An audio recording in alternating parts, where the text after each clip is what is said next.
All right. Welcome to Book by Book. We're back starting another very large book in the Hebrew Scriptures. We just finished a few weeks ago the book of Isaiah. And so today we're jumping into the book of Jeremiah. And fun fact, Jeremiah is the second longest book in the Old Testament. It has fewer chapters than Isaiah, which has 66, but it is longer than Isaiah. So the longest book is the book of Psalms, and then we have Jeremiah coming in second place. So as we've been walking through the books of the Old Testament, we started in Genesis and went through the historical books, so the Pentateuch, historical books, and then moved right into the prophets. And so we've been following this trajectory because this is how the Hebrew Scriptures are laid out in the Hebrew Bible. So the Christian English translations adjust the order, but for the Hebrew Scriptures, they look at Joshua all the way through Malachi as prophetic books. And so the Joshua books, Joshua, Judges, Ruth, or Joshua, Judges, 1st and 2nd Samuel, 1st and 2nd Kings, those are all considered latter prophets or earlier prophets, and then these are the latter prophets. And so that's just something to keep in mind. And then after the prophets goes into the writings. And so the writings include Ruth and Daniel, Lamentations, and then Psalms, Proverbs, Ecclesiastes, Song of Song, and Job, and 1st and 2nd Chronicles. So those are the writings. And so we're kind of following the Hebrew trajectory for walking through these passages, just because it just makes sense to kind of lump them in. Turn it louder.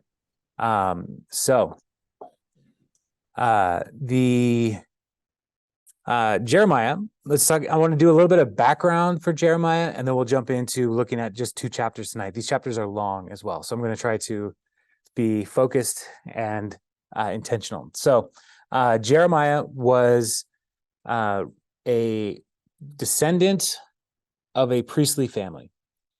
He was not necessarily, there's no indication that he ever actually worked in the temple, but he is a Levite. And so he is a descendant of the priestly family. So he may have been very familiar with the language around the offerings and the sacrifices and the work of the priests in the temple. And so that's going to come about throughout his book. But then also he is very concerned with the impurity and the idolatry among the people of Israel. And so he is going to be addressing that over and over again. The timeline for when Jeremiah's ministry began. So remembering Isaiah was doing his ministry while Assyria was coming against the people of Israel. Assyria took the northern kingdom into exile and then came against the southern kingdom of Judah. And so that's Isaiah's ministry. And so that was about 100 years before Jeremiah was born. And so in between Isaiah and Jeremiah, there were other prophets that were working, but those were what we call the minor prophets. And so we're hitting the larger prophets first. And so about 100 years between Assyria's siege on Jerusalem and when Jeremiah was born. During Jeremiah's lifetime, he was born in the last years of Manasseh's reign, and his ministry covered over 5 different kings. And so while he was called very young, he had a good long ministry of about 40 years. And so in 627, one of the key pieces in 627, that's when Josiah began to reform the temple. If we remember when we were walking through 2 Kings, Josiah was anointed to be king when he was 8 years old. And then when he was about 18, they were cleaning out the temple because it had been misused and disused. And so they found the scrolls of the covenant, and they were like, we should do these things. And so Josiah began to bring a lot of this reformation about. And so Jeremiah was called in about 5 years, after that. And so so he's in this season where the people had already seen God's judgment in the form of Assyria, and God spared them, and there were minor reformations for a while, but good kings, bad kings, people continue to wrestle with idolatry. And then even after Josiah's reformations, right after Josiah died, the next king went right back into that idolatry and led the people back into that failure. And so he's a prophet who is grieving for his people. There's great sadness in Jeremiah as he, one, recognizes the cost of prophets, and it is not a popular job. And so when people go around like boasting about being a prophet, like they don't understand what that really means in the Bible, because usually the prophets are the people who are challenging the status quo and confronting people for their idolatry and their sin. And most people, when they are being confronted with their idolatry or sin, they don't like that. And so they would turn against the prophets. So Jeremiah knows that this is a risky business. And he doesn't want to, there's a sense that he doesn't want to do something that would dishonor the Lord, but also he doesn't necessarily see the fruitfulness of trying to correct the people because they keep ignoring him. And so he is a prophet with great heartbreak. So his ministry goes through all of the years leading through Babylonian exile. Like the Babylonians will come against Jerusalem, and they will sack the city, and they will put in puppet kings and take kings away, and all this different stuff is going to happen.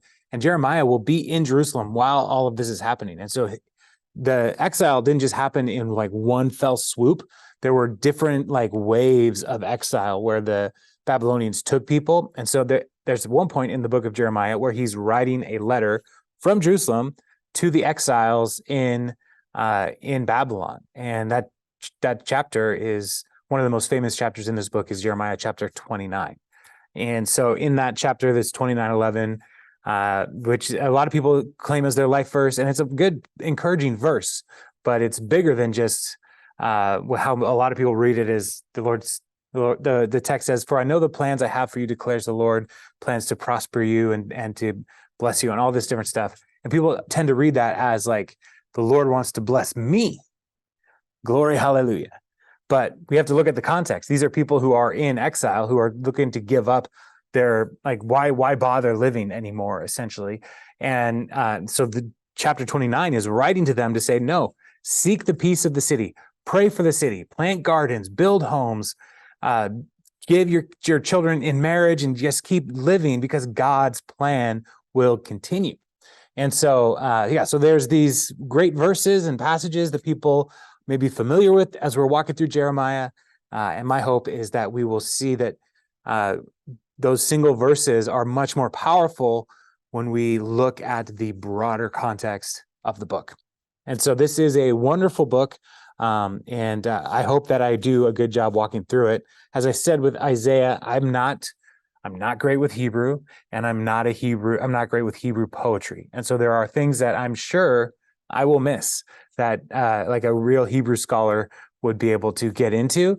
But I'm going to do my best to kind of highlight some things that stand out as we walk through. So the history around the Babylonian Empire is super fascinating. And I would encourage you, just as an extracurricular, maybe on your commute or your drive or something, to like find some podcasts about the Babylonian Empire, because there's tons of research about this.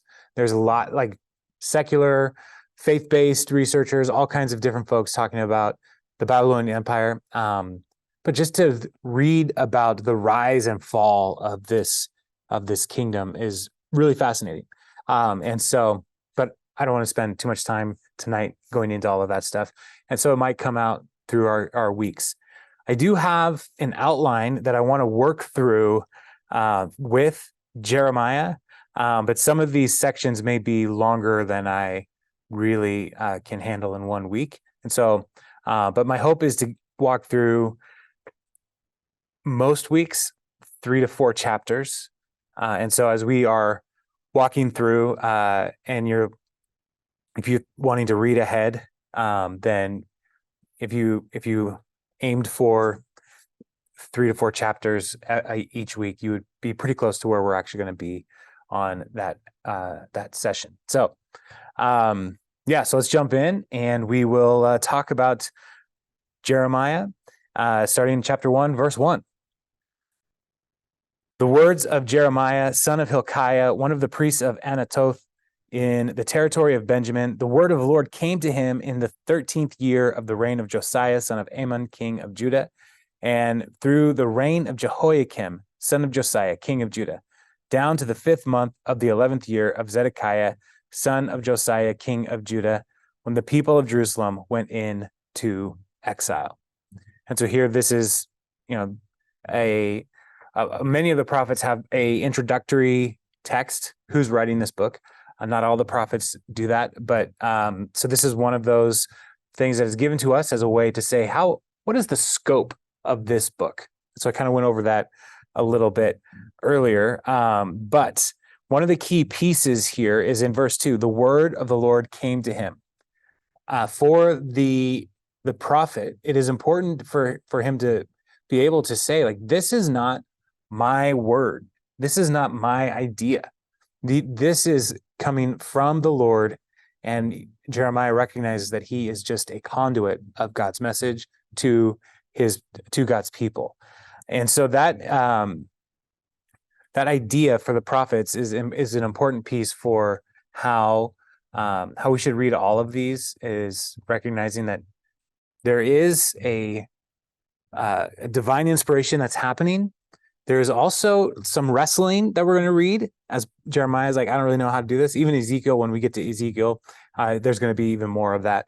But then also there is a human component to this book. There is a human writer who actually put the quill to the parchment. And so there is an element of artistry and creativity that is expressed in this as well. But ultimately, this is the word of the Lord. And so this reign from his ministry going from Josiah through Jehoiakim, even though in Jehoiakim's reign, he had 2 sons that were at different points sitting on the throne as vassals and puppets of King Nebuchadnezzar. But that is a long time to be walking through this. And even in the beginning of this chapter, in this section, we get a sense of where this book is going, as it ends with when the people of Jerusalem went into exile. And so there is there's this movie called Sunset Boulevard, and it's a great movie, classic movie, but it ends with the narrator talking about this mystery, this case.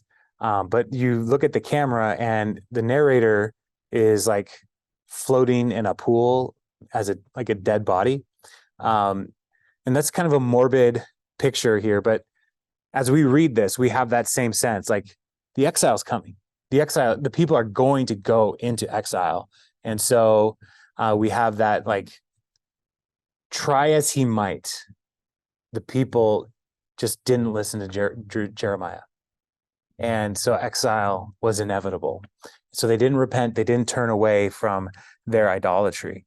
And so this tragedy of the city of God, that the city of Jerusalem being destroyed, is forecast to us right away, but also that they are removed from the land is given to us early on in the text.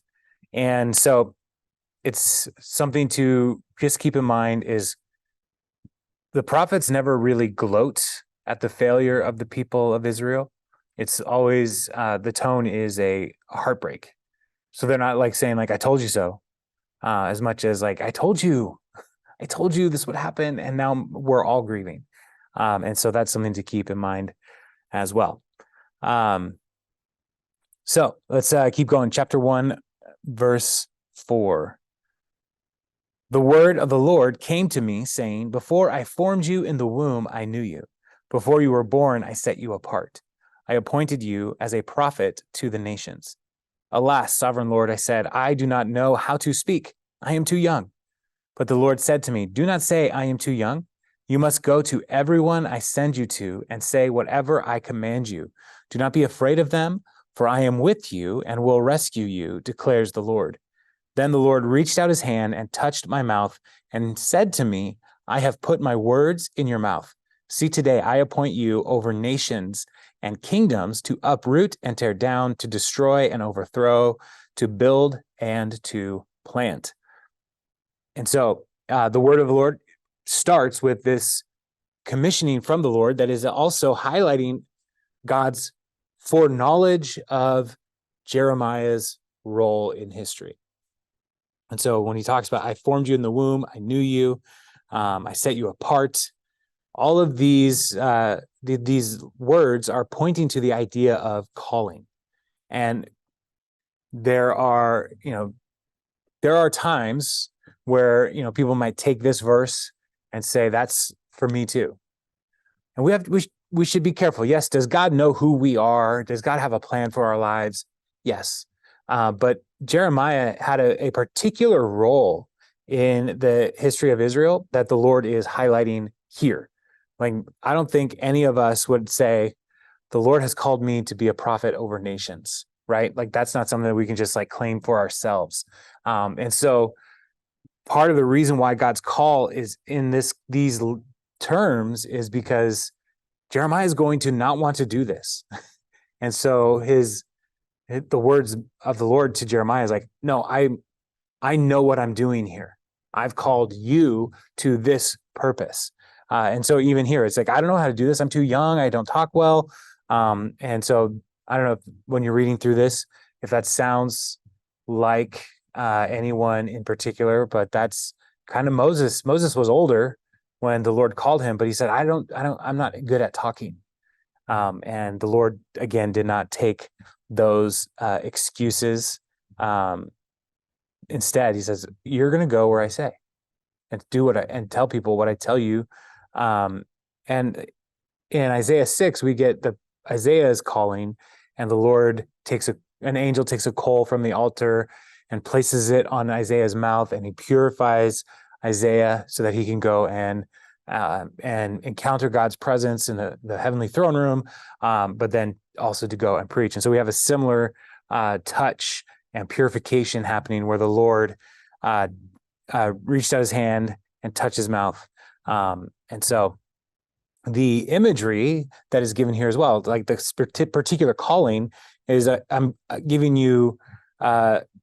appointing you over nations and kingdoms to uproot and tear down, to destroy and overthrow, to build and to plant. And those are themes and images that are going to come up again and again throughout the book. And so just as a literature piece here of the Bible, like this is really well crafted foreshadowing for what the book of Jeremiah is going to be all about. This imagery of building and tearing down, of planting and uprooting, and all these things. We're going to see that repeat throughout the book of Jeremiah. So one of the things that we should take from this is, like, if we do feel the Lord calling us to something, one of the default positions that I think people have is like, I could never do that. I'm not gifted, I'm not called. And we start giving God all kinds of excuses to say, no, that can't be me. And here we see a pattern that is consistent throughout the Bible when God calls people is, I'm not going to take your excuses.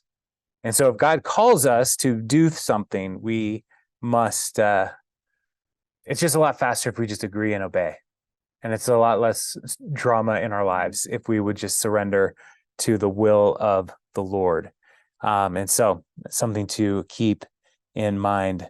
All right, let's look at the next section, chapter 1, verses 11 through 19. The word of the Lord came to me. What do you see, Jeremiah?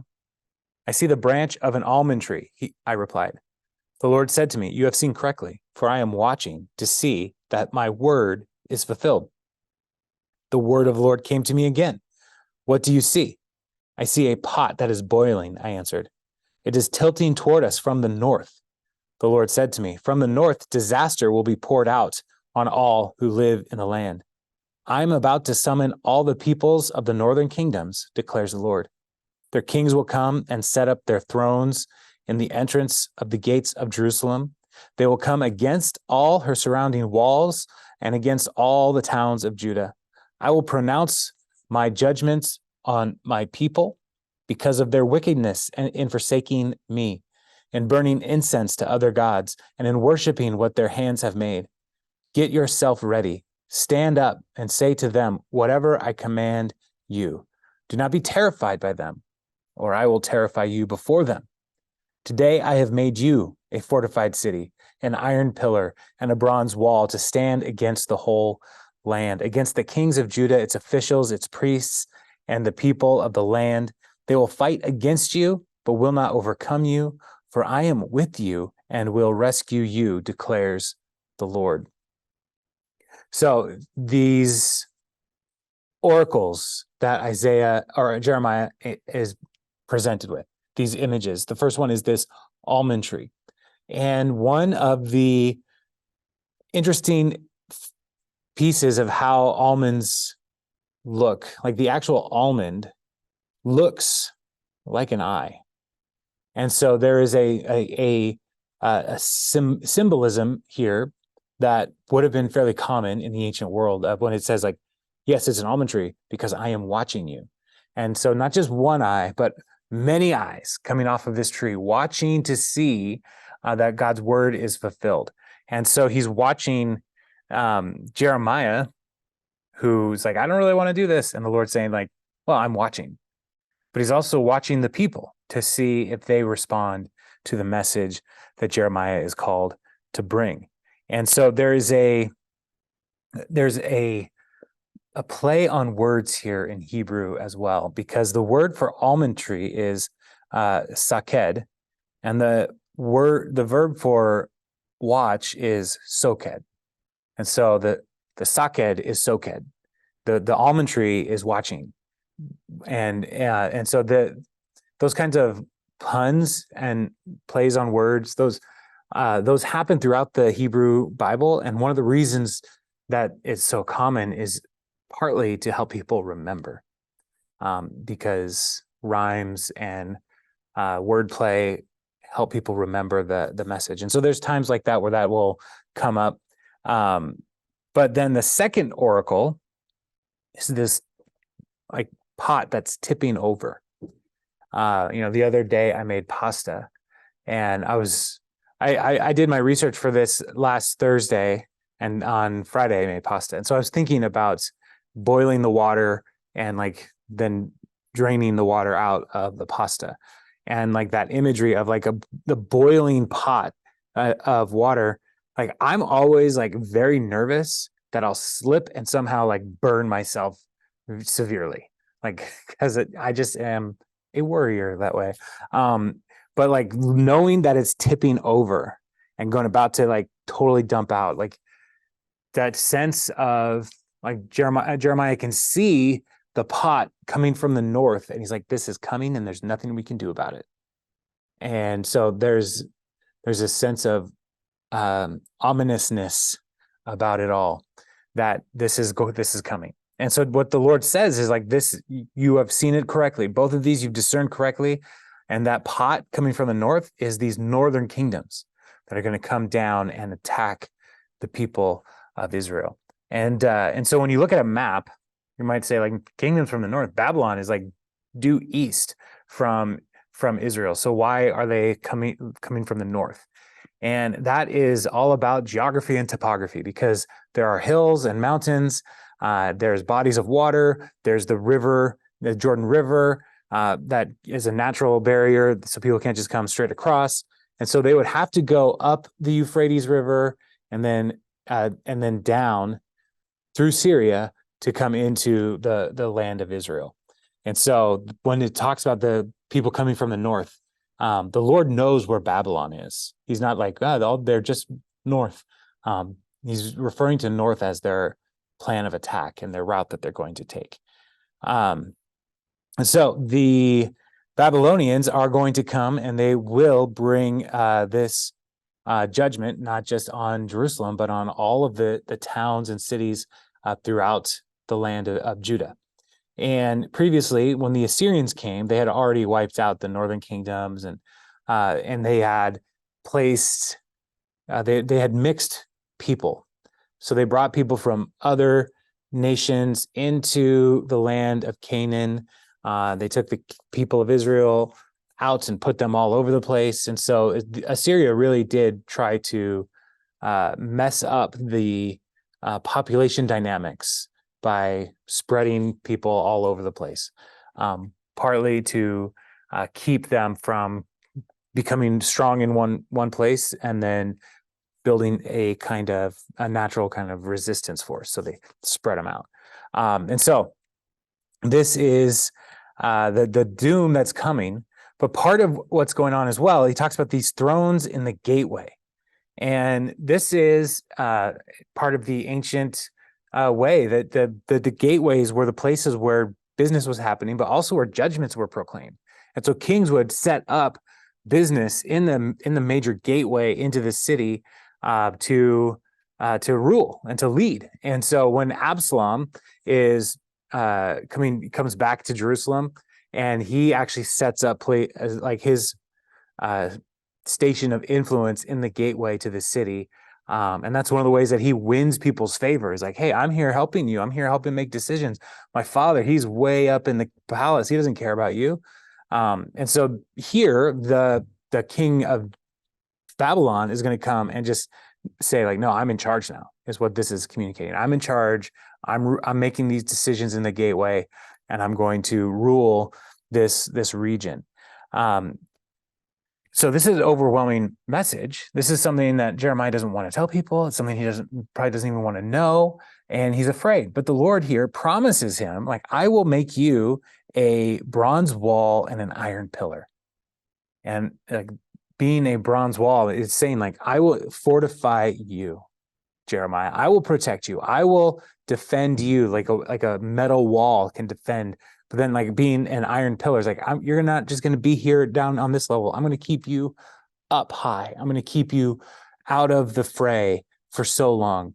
And so he's trying to help Jeremiah understand that you can trust the Lord, that as a faithful servant, Jeremiah can trust the Lord. And so he's going to see a lot of hard things. He's going to grieve the destruction of the city, but at the same time, he can know that God is with him and God is protecting him. So that's chapter 1. So when we get to chapter 2, and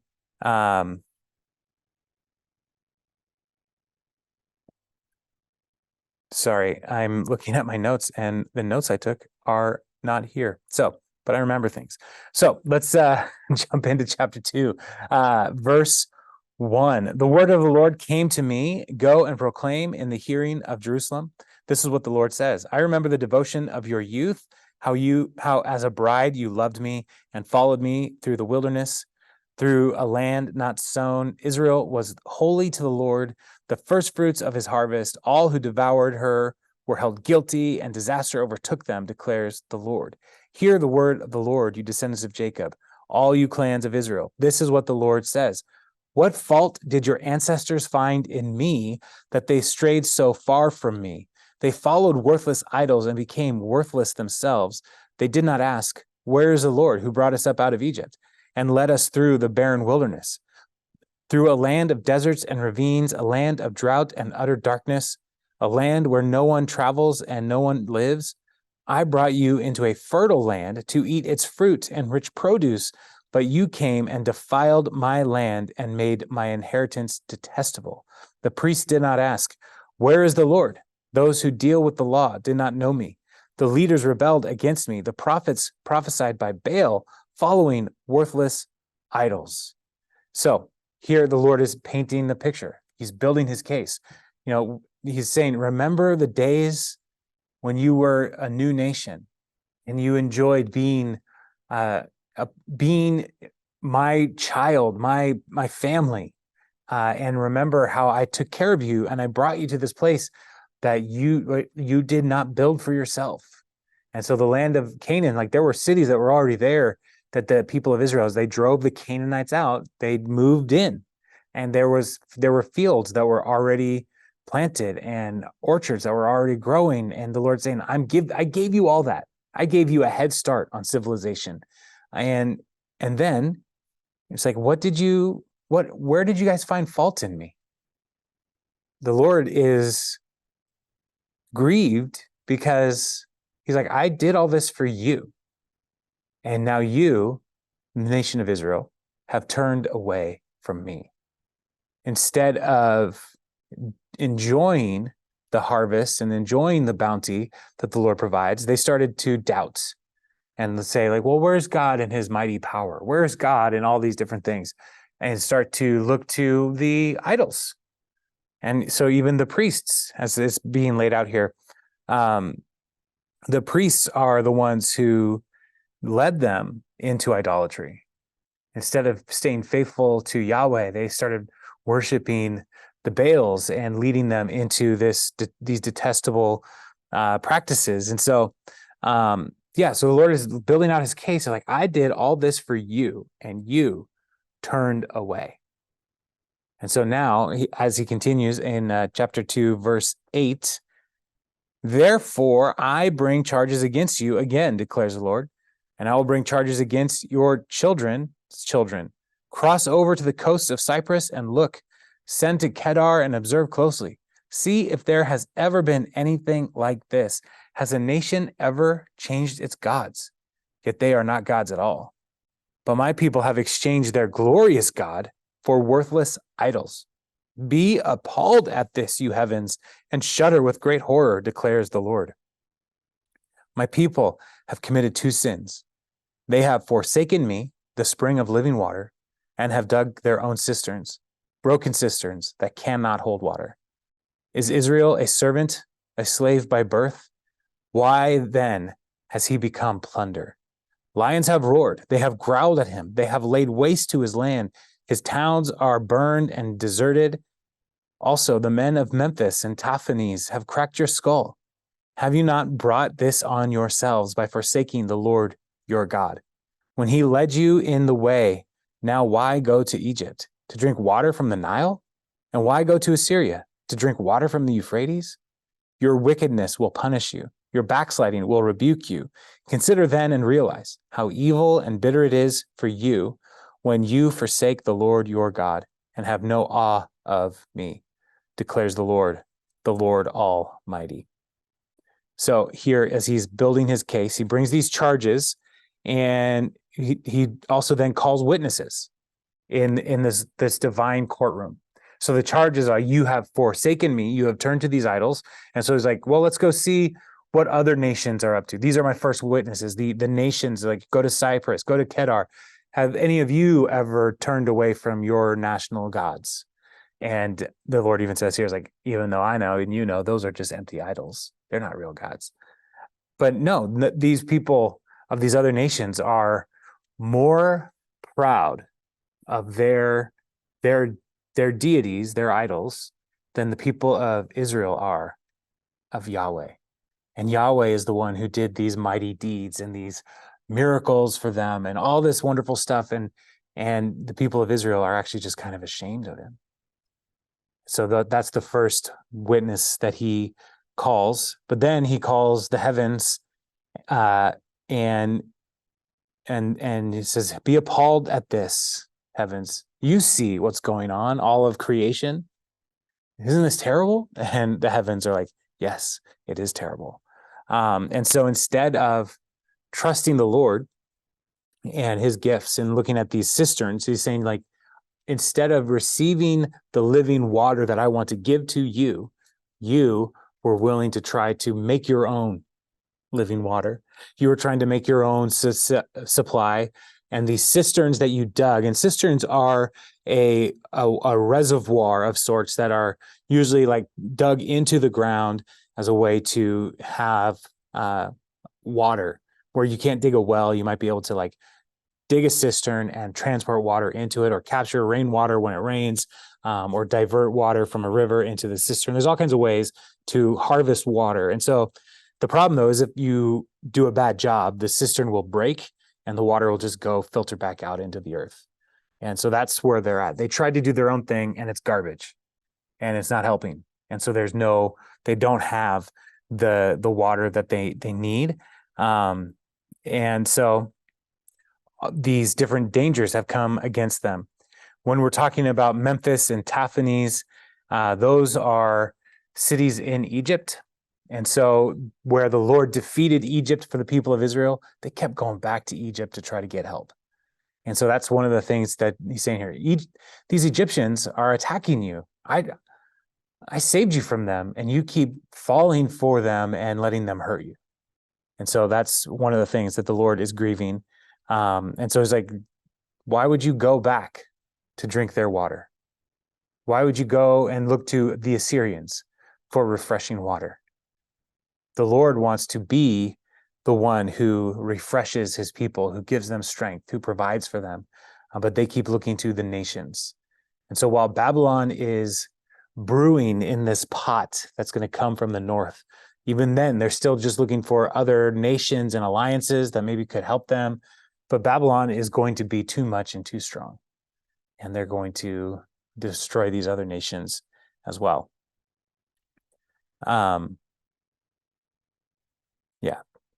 So let's keep going in verse 20, chapter 2, verse 20. And we'll read through 28. Long ago, you broke off your yoke. He's talking to Jerusalem, or to the people of Judah here. You broke off your yoke and tore off your bonds. You said, I will not serve you. Indeed, on every high hill and under every spreading tree, you lay down as a prostitute. I had planted you like a choice vine of sound and reliable stock. And then did you turn against me into corrupt wild vine. Although you wash yourself with soap and use abundance of cleansing powder, the stain of your guilt is still before me, declares the sovereign Lord. How can you say, I am not defiled? I have not run after the Baals. See how you behaved in the valley. Consider what you have done. You are a swift she-camel, running here and there, a wild donkey accustomed to the desert, sniffing the wind in her craving. In her heat, who can restrain her? Any males that pursue her need not tire themselves. At mating time, they will find her. Do not run until your feet are bare and your throat is dry. But you said, it is no use. I love foreign gods, and I must go after them. So the imagery here is of practicing idol worship. And so going, like throwing off their yoke and saying, I'm going to be free. I'm going to just follow my bliss and follow my heart, is kind of the vibe that the people of Jerusalem and Judah are saying. They're just going to do what feels good and follow their own desires. And so under every spreading tree, on every high hill, these are the places where idolatry was happening. And the Lord looks at idolatry as prostitution and fornication with false gods. It is a great betrayal to the Lord for his people to give themselves over to these prostitutes, or to these different idols. And so it's like they are prostitutes. So when we get to the prophet Hosea, most of his book is going to build on that image of the people of God being prostitutes, as God is continually trying to win them over by his grace and his love.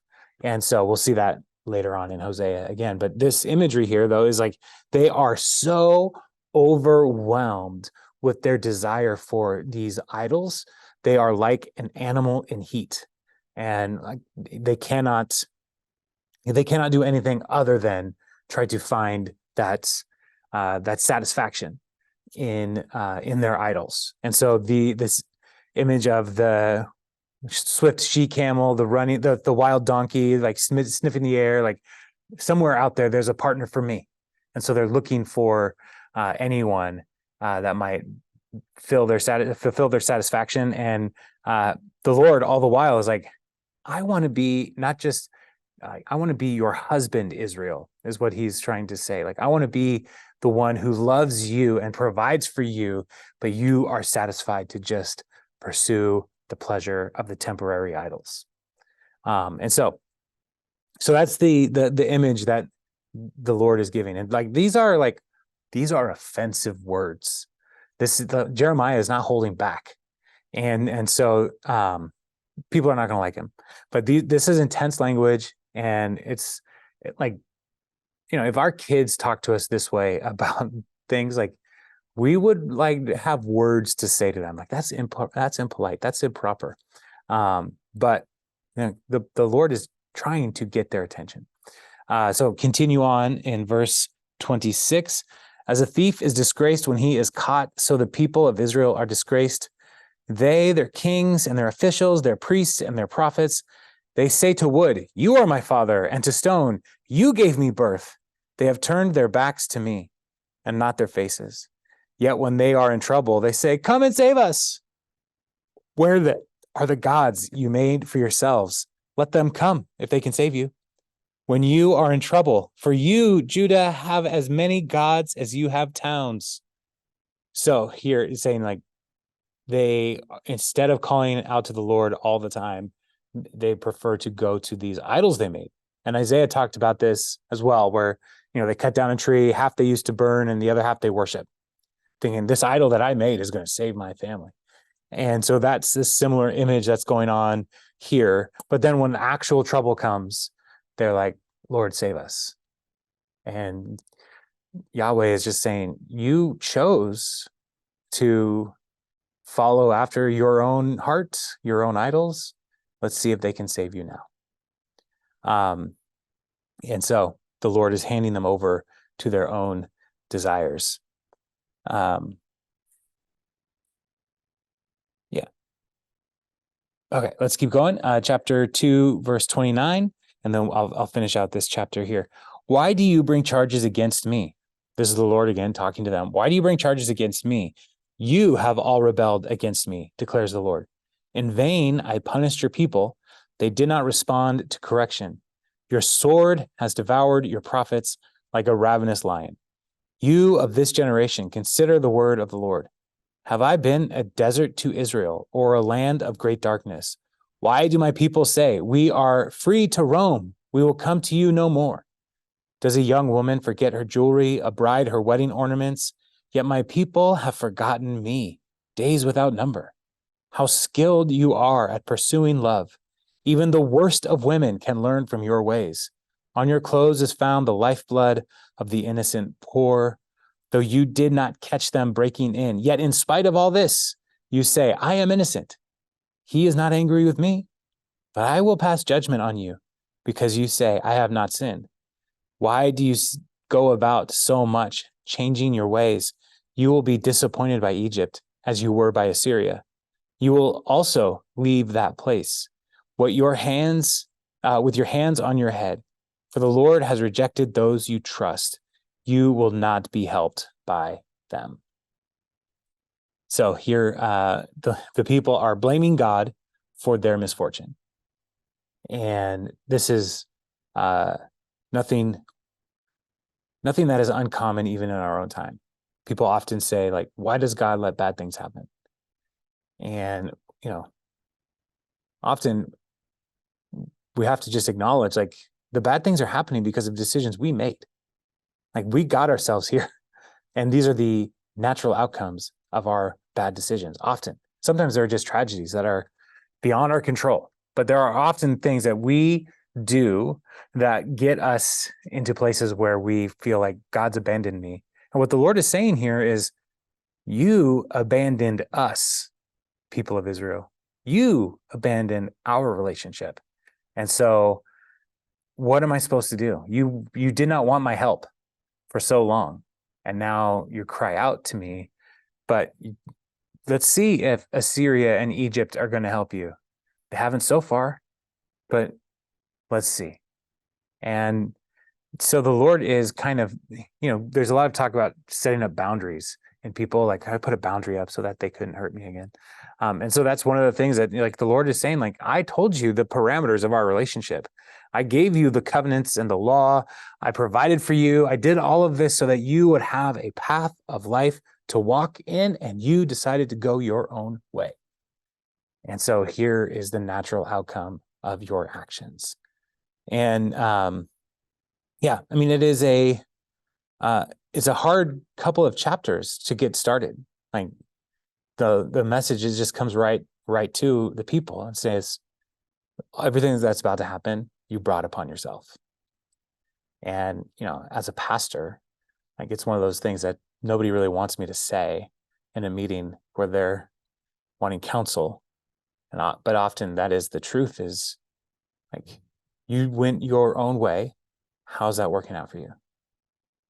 At some point, you have to repent of going your own way. And that's the problem here, is the people are not actually repenting of their idolatry and their promiscuous relationship with these other gods.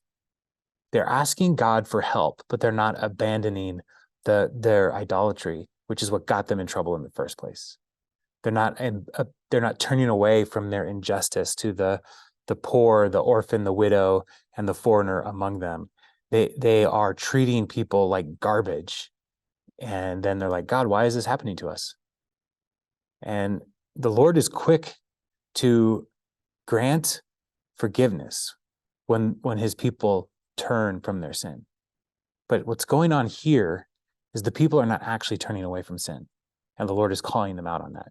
You just want me to be your power, but you don't want to actually have a relationship with me. And that's something that I think we can just remember, or we should try to remember even now in our own time. There's a lot of people who call on the name of the Lord for power, but not for a relationship. And when we look at our American Christian culture, or the American church culture, there's a lot of people who just want the power of God, but they don't really talk a lot about the love of God and the grace and the mercy, the repentance that God calls us to. But they want the power of God, but they also want to build up all their own idols as well. So we have some challenging times ahead of us. We are not Israel. So the words of Jeremiah to the people of Israel, we have to hear the message for them, and then try to translate that principle into our time. And so, yeah, like Israel had a covenant with the Lord. America does not. And so it's not a one-to-one comparison here. But in our own hearts, if we are in the new covenant with Christ, and we're claiming the name of Christ, and we are holding on to all of our own idols, then we have to be willing to let the Lord crush some of those idols and help us to turn away. And the sooner we recognize that we will not be helped by these idols, the sooner we can come to understand God's grace and goodness for our lives today. So let's stop there. If there are any questions or notes or something that stood out to y'all, I'd love to hear that. Let's chat about it a bit. Any thoughts, questions, observations? Yeah, Michael has an observation. God we trust. Yeah. So Michael's holding up a $5 bill, and it says on the back, on the Lincoln Monument there, "In God we trust." And so what are you noting with that? Well, that could be a covenant with God, or it could be something that people just printed on money. So we have to, because that's, I think, where most of it is for most people. Because a covenant can't just be something written on a piece of paper. It has to be written on our hearts. And that's one of the things that Jeremiah is going to talk about giving a new covenant instead of written on tablets of stone. He's going to write the covenant on the hearts of his people. And so one of the things that we have to be mindful of is there's a lot of people who are going to hold on to like those things and say, that's enough. It's written on our money. That's enough. And the Lord is going to say, no, over and over again. That is not enough. He wants our hearts. So even when we fast forward to the ministry of Jesus, when he's being tested in the temple and the religious leaders come and say, he has a right to pay taxes to Caesar. They're trying to trap him. And because to say no would mean he's a revolutionary. And so Rome would try to get him. But if he said yes, then he's a partner with Rome, and the people of Israel, the Jews, might try to turn against him. So they're trying to trap him. And so he says, like, whose image is on here? And they say Caesar's. And it's like, oh, he put his name on there. Give to Caesar what is Caesar's. Give to God what is God's. And so when we think about images, like whose image is on the money? Caesar. But whose image is on us? God. God. We are image bearers of God. And so God's desire, more than what's written on any document and any paper, is his word and his identification written on us. Are we bearing that image well and surrendering to him? And so the people of Israel, they had the covenant, but they weren't surrendered. And so we have to be careful and mindful of that. So, yeah. Any other thoughts, questions?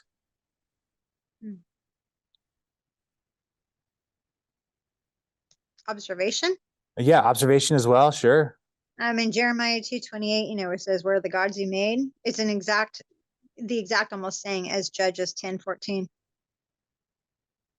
In Judges 10:14, where he says, where are your gods?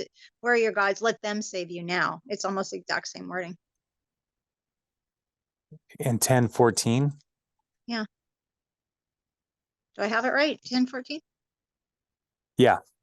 Yeah. And that is the Lord speaking here to the people, like, hey, I just rescued you from Egypt like 2 generations ago, and here you are turning to these idols again. So go turn to the idols. Yeah. So, yeah. It's like, God doesn't change his MO. Just like I don't change my parenting style with my different kids. I'm pretty much the same with every single one of them. I don't think God changes his MO. Yeah. God is constant. Yeah. So, yeah. So they should not be surprised, as the Lord is saying these things, we'll let your gods help you. They should not be, that's not the first time they heard this. Like, my kids, like if I say, like, you need to turn your homework in, they've been hearing that for years. They're not going to hear that the first time, the senior year of high school. You should probably turn your homework in. So it's a consistent message that the Lord is saying, like, if you want those other gods, let them try to save you. They're empty. They're not going to do it, but that's what you believe. So, yeah. I'm like, that's in my house. It's the word rocket science. When I'm trying to get something across, it's not rocket science, you guys. Right. Yeah. It's pretty simple. Yeah. Good catch, Carrie. Good catch. Making those hyperlinks through the text. Symbolisms. So, yeah. You're right in the part where he says he doesn't want lip service. God wants a real relationship, not just lip service. Just like we don't want our kids to say, "Yeah, Mom, I do love you," and then turn around and backmouth me. Right. I want them to truly love me, and that's what God wants from us. Yeah. And in that, we should also note that the Lord displayed his love first, over and over again. And it's not just like a pettiness of, like, why don't you love me? But it's like, no, do you not see all I've done for you? As God is saying, like, I'm the only one who could really do this for you. And they are like, nah, they're just going to do their own thing, follow their heart, which is one of the worst pieces of advice that we can really give people, is follow your own heart. The Bible says the heart is wicked in all of its ways. And we tell people, follow your heart. Bad idea. So, I have to say, poor Jeremiah having to tell everybody this. I mean, they should have known better, but the fact that he has to stand up and stand strong and tell them this, kind of harsh. Yeah. Yeah. And we do have the benefit of history. And so I want to make sure that we are not becoming chronological snobs, like based on our place in history, to look back on them and say, how come they don't get it? But the nations around them had all these idols. And one of the reasons idols are attractive is because it gives us a sense of control. Like if I do this, the idol should do that. But God doesn't play that game. He doesn't fall into that same kind of transactional relationship. And so the people can't control Yahweh. And it's really frustrating.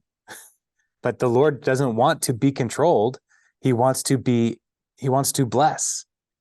And so, yeah, it drives me nuts. Reading these things, it drives me nuts. But at the same time, I would say, Jason, check your own heart. Are there things in your life that you are trying to control in a way that could become idols if you're not careful?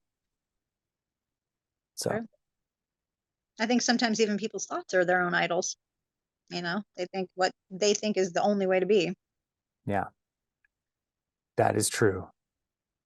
Yeah. Any other thoughts or questions? Observations?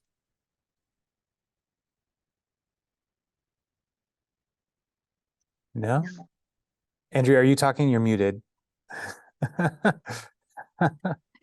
I'm talking to myself. I think the imagery here is really it paints a pretty profound picture, like how skilled you are at pursuing love. Even the worst of women can learn from your ways, and it's talking about the way in which they're pursuing their idols. I mean, it's pretty kind of in your face, like in the face of God. And I mean, I would be a little terrified if someone was talking to me like Jeremiah is talking to them as the voice of God. So it's pretty, Yeah. I'd be a little scared. Right. And the image here, though, is not just like you just really want a boyfriend. No. How skilled you are at pursuing love is like you are a prostitute calling out. Mm-hmm. And so the worst of women is like those really, really bad prostitutes. They can learn from you. That's the image that Jeremiah is giving, is like, y'all are whores. Yeah. And it's like, it's intense. And that's not Sunday morning language, y'all. Like that's not something you just go around saying. And, but that's what he's saying. So, yeah. People. What's that, Carrie? Question. When talks about when Jeremiah is saying, I don't speak well, and he says he's too young. When I did the research, it says he's about 20. Yeah. I wonder. I mean, when I looked on, Google, it says 20, but I was thinking when he says, I am so young, I'm thinking like he was 7 or something. No. Yeah. Tony is still a young person. So like Jesus didn't start his ministry until he was 30. Yeah. And so they're thinking anyone under 30 is young. Yeah. So, so he considers himself too young, and he knows that there are these elder people. He's like, I don't want to confront my elders. So more than just his chronological age is like, there's an honor and shame dynamic where it's like, there's people above me and I don't want to ruffle their feathers because I'm too young. So there's a lack of confidence too. Yeah. Which is actually not a bad thing in somebody who wants to speak for the Lord, is to say like, I know I can't do this. And God's like, exactly. Yeah. It's not you. It teaches you how much you have to lean on God. Yes. For it. Yeah. Very, very true. All right. Any other thoughts or questions?